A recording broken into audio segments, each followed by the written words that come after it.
Welcome back inside the CitrusTV studio. Time for another Cuse Countdown Webisode. Ian, Nicholas, and Chloe Smarz.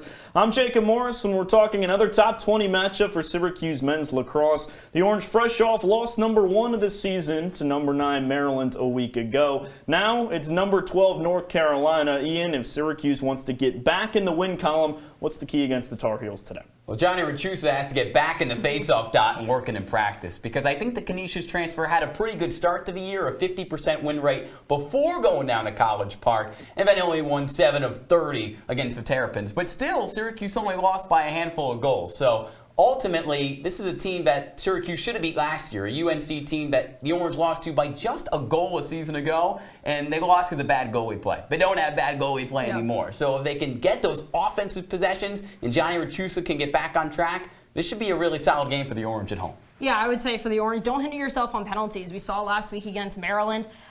They beat themselves. Maryland had 3 goals on 3 man-up situations, and they committed 7 penalties all game. You got to avoid the momentum for the Tar Heels this weekend. I think Syracuse can do that. They have to be able to be strong on defense, and they can do that as well, Ian.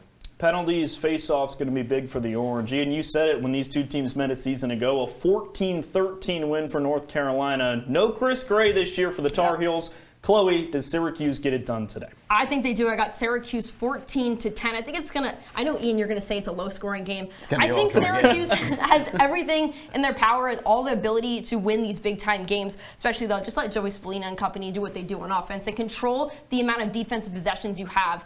Work to get that ball in the net, Ian. Well, Colin Cree's the guy who's going to make sure for UNC the ball doesn't go in the back of the net. It's a battle with 2 of the top goalies in the country, and that's why Syracuse is going to win, but they're only going to score 10 goals in the process.